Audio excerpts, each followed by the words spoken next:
Hello fellow Clashers, I'm Kairos Time, and it is time to clash. Today we're going to be taking a look at an XBow Cannon Cart deck that was made specifically for competitive gameplay. I was able to find it in the CCGS, and I hope you guys enjoy.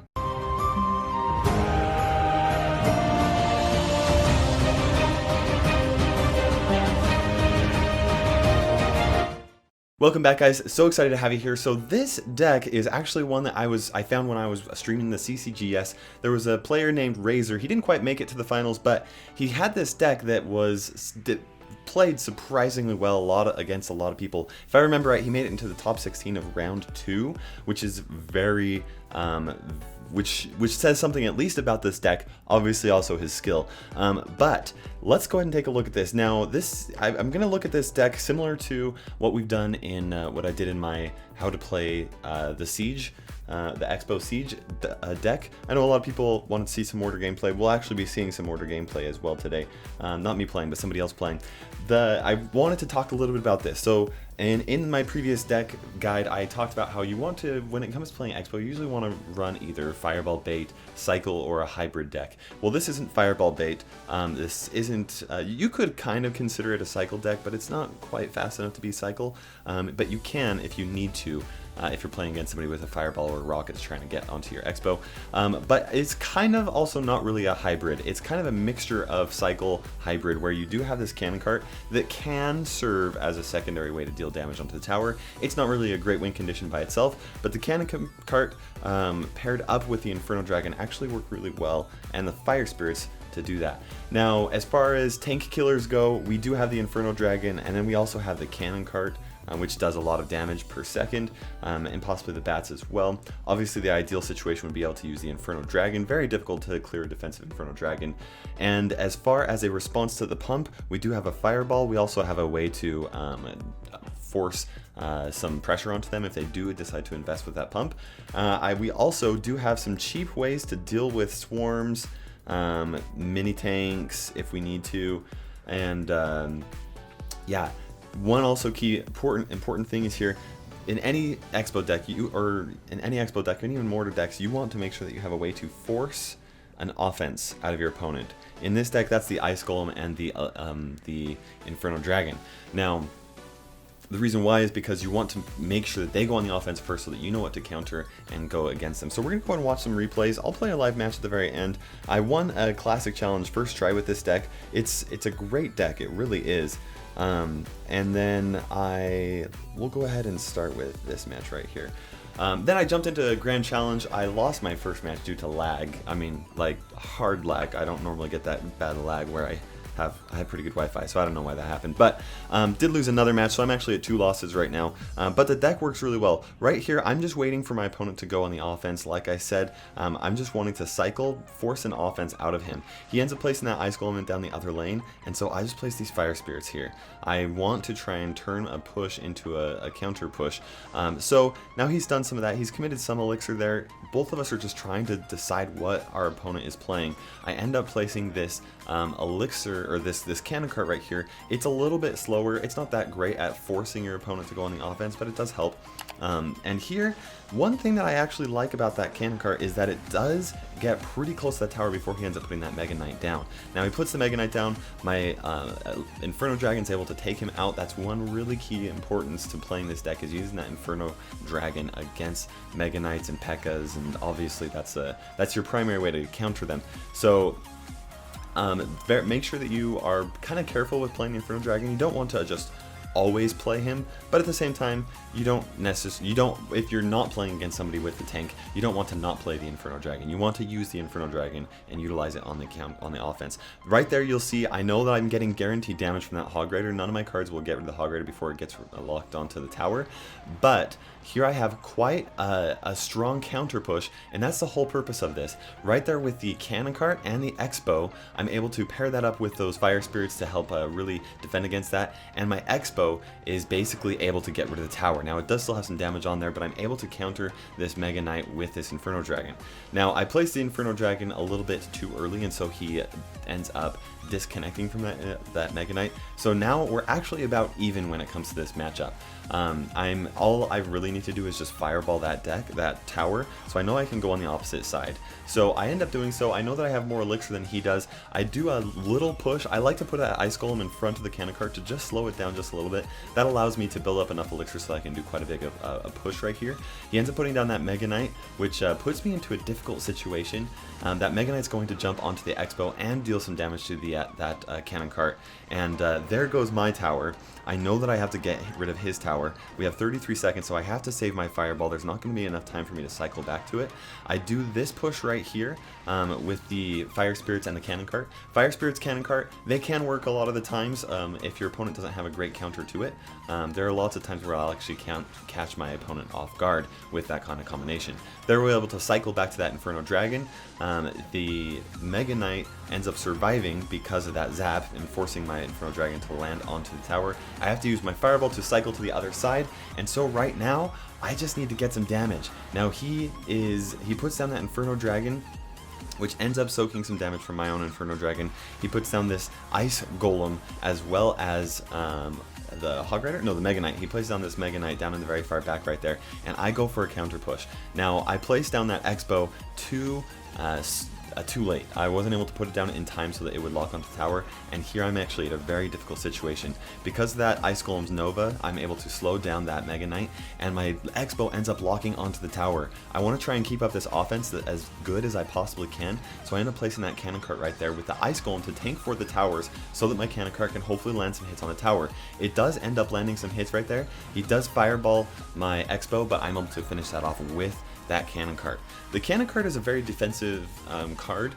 It's not actually the greatest on offense, but if you can turn that defense into an offense, which is very good in an X-Bow deck like this, then it's a great option, like you can see right there. Let's go ahead and watch this match up against the... Okay, let's see.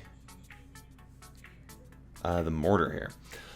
So, a lot of people mentioned that they wanted to see some Mortar gameplay, and although I'm not playing the Mortar right here, you'll get to see how some what kind of things I'm thinking about when I'm playing against another Siege player, especially a Mortar, because in my opinion, a Mortar typically does a better job at countering an X-Bow than an X-Bow counters a Mortar. Though that's a topic up for debate. So, both of us right here are trying to force the opponent to go into the offense. That's a key principle if you're playing any type of Siege deck. So he ends up placing those archers in the back, the princess in the back. I place my Ice Golem and my Inferno Dragon. Now I do make a pretty offensive move right here.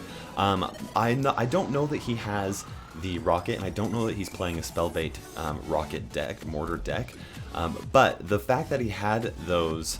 He had the Fire Spirits, the Princess. Just the Princess alone tells me that it's most likely not a beatdown deck. It's more likely some type of a Spellbait deck. Now he plays down the Mortar. Now the Cannon Cart does a great job at countering the Mortar. I'm going to pause this just for 1 second really fast and talk about his positioning. Like that log, eternal rolling. Talk about the positioning of his Mortar. It keeps bouncing, that's funny. So the Mortar, he placed it in a different position than I normally like to do so. I normally like to put it right in front of the bridge, but one tile back so that you can place troops right in front of it. He puts it right here.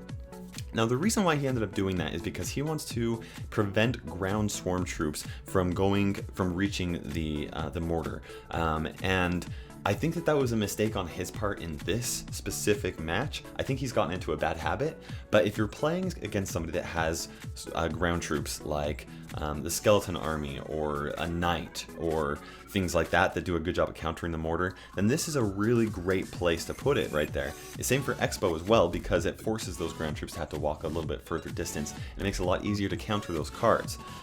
In where he's playing against me, and I don't have really those great of ground threats, he would have done a little bit better placing that Mortar a little step back. So we'll go ahead and keep this playing here. So I'm able to get rid of that Mortar. I was hoping that the Cannon Cart would end up being able to go on the offense, but it doesn't quite work out like that. So really my goal is to place this in Ice Golem and then this X-Bow right here. Now, He does have the rocket, and I'm not playing a rocket bait deck at all, and so my XBow, you'll see it'll get just a few hits off of the tower, but that rocket does end up landing on my XBow. So we're at a very even point right now, and I know that I need to do something to get past his rocket. I either need to outcycle him, or I need to play my XBow when he can't rocket it necessarily. Or force him into a situation where he thinks that he can counter my XBow better than with a rocket, because the rocket is such a hard counter to my XBow. Same elixir, and just totally neutralizes my push as well as any supporting troops right there. So I end up trying to get cycled back here. He has a faster cycle deck than I do. His average elixir cost is less than mine, and so I'm realizing that it's just very unlikely that I'm going to be able to get that XBow down. And so really what I want to do is, where his deck does such a good job at countering mine, is probably actually not even take out his tower with the XBow. I want to try and outplay him and try and get either the Inferno Dragon or my Cannon Cart to lock onto the tower, because it's just unlikely that my XBow is going to be doing that. As such, what I need to do is I need to prevent his rocket from actually landing hits onto my tower. So I end up placing this XBow in the very far back right here. It's able to get rid of that mortar and also tank for it, and I was hoping that it would be able to also lock onto those princesses, but he ended up using that log, so that didn't happen. I ended up getting rid of both of those princesses with those fire spirits, and here, right here, I've got a little bit of a push going on. He ends up having to use the arrows on those bats, which is not a good situation for him to be in. Now, I'm still feeling okay, although he does have a pretty big advantage on me. My tower is 4 rockets away, and he's doing a really good job at chipping. And those princesses are just really putting me into a tough situation with that. At that point right there, I actually was hoping to be able to place down my XBow right next to the Cannon Cart, but the Cannon Cart was in the way so that I couldn't put it right there. And I didn't want to end up placing my XBow right at the bridge, because he does have the archers, which would do a very good job at defending against my XBow. And so what I prefer in this situation is to be placing troops right in front of my XBow, rather than putting my XBow right at the river. Sorry, not at the bridge, right at the river. You get what I'm saying there. Hopefully, I made it kind of confusing, but so here I end up placing this XBow right here, and he ends up placing the mortar over there. Now his mortar is going to end up locking onto that ice golem, and I'm in a good position. I actually think at this point that there's a good chance I'm going to be able to lock into his tower, because it would not be worth it for him to rocket that XBow. If he did so, I'm already cycled back to my XBow. So I end up placing this another XBow right there as well, and then I'm trying to go for this counter push right here. Put down that Cannon Cart, try to get rid of it. He ends up rocketing my XBow, and my Cannon Cart gets frozen just for a second, and here's the push, guys. This is the push where it all came down. I end up using these fire spears here to get rid of this Cannon Cart. The Cannon Cart gets rid of those archers, and there his tower is locked onto my Inferno Dragon, but he can't do anything. He doesn't have that Ice Spirit or Zap or anything like that.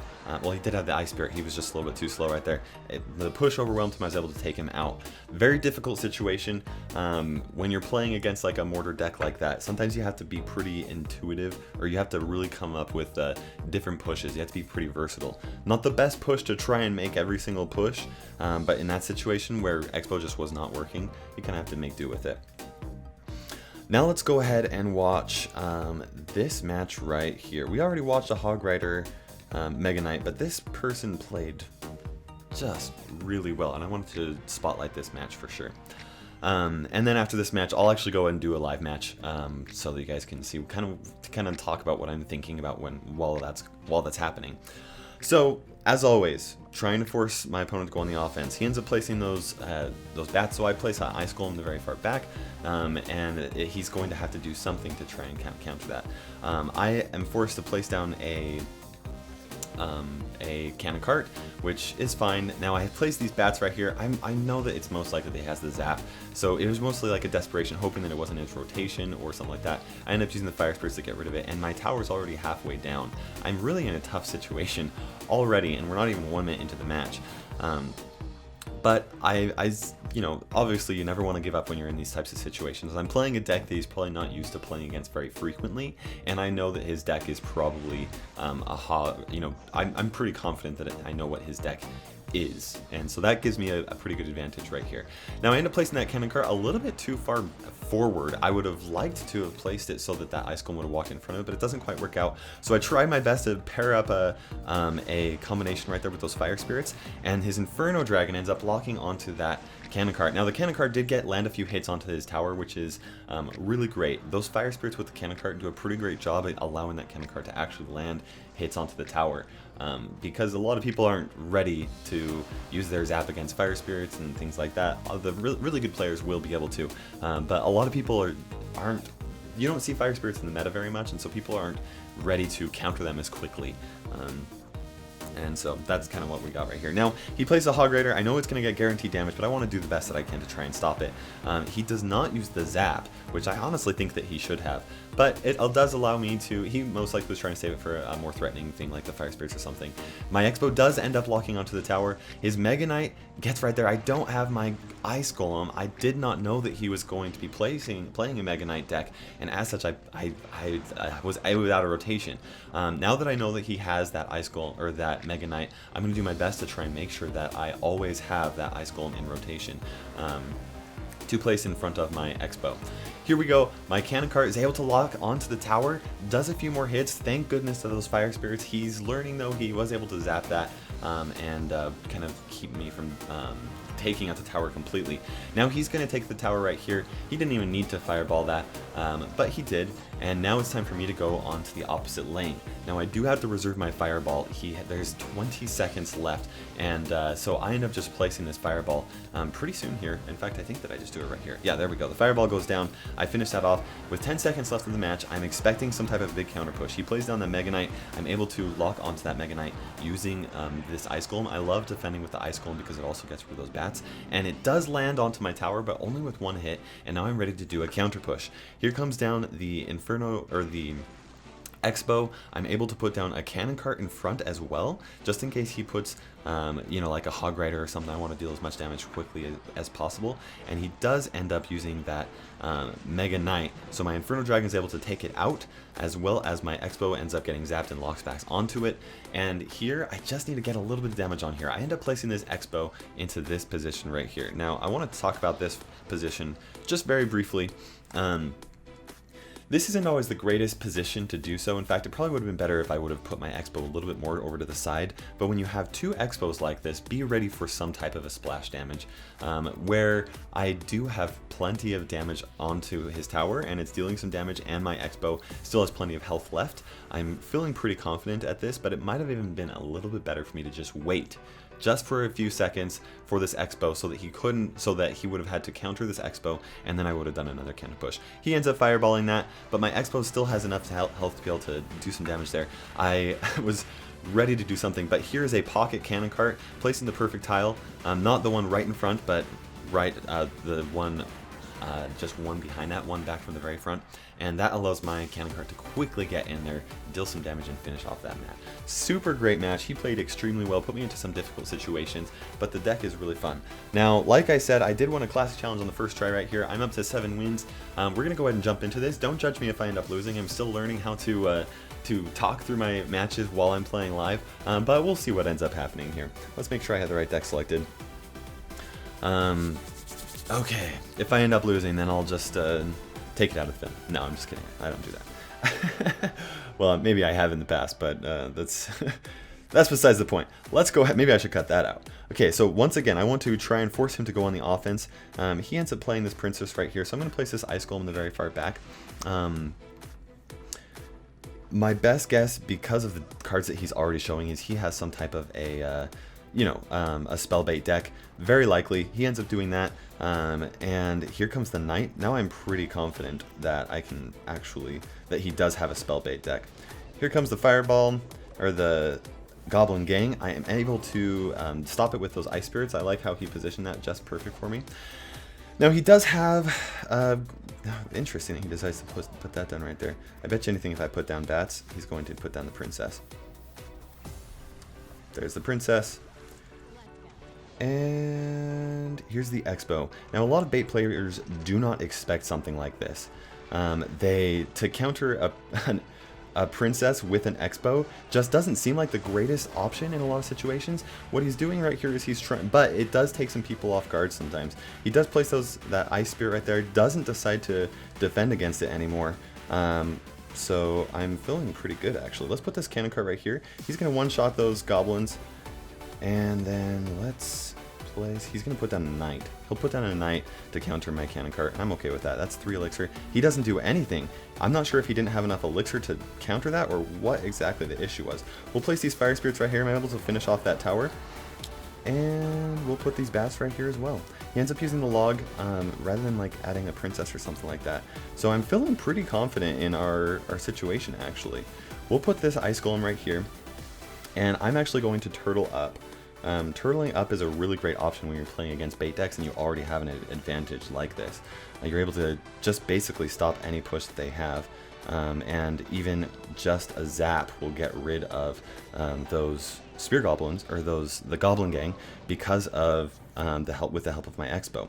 Very good situation to be put into. He ends up using that Inferno Tower, which was not the greatest move on his part, but you know, you do what you can when you're trying to figure a push out. Now if right here I've got a really massive push, I'm going to just take a little bit of damage using this right here, but it's going to work out just fine, because since I have such a massive push coming down the other lane. He's going to use that log. I'm going to put this ice golem right here, and that's GG right there. Man, I could not have picked a better time for me to live play this, right? Such a good match. And he's one of the big reasons why I like playing decks like this is because of how good, how it can take your opponent off guard in so many situations. Hopefully it was able to help you out, figure out what you need to do in order to help learn the deck. If you do have any questions, please let me know and put it in the comment section below. It's a very unique deck, and I've messed around with it for, now this is my second challenge that I've messed around with it, so and I'll be messing around with it some more so that I can answer your questions. Anyways, thank you so much for watching. Let me know what you thought about it in the comment section below. This is Carol's time ticking by, and we will see you in the arena.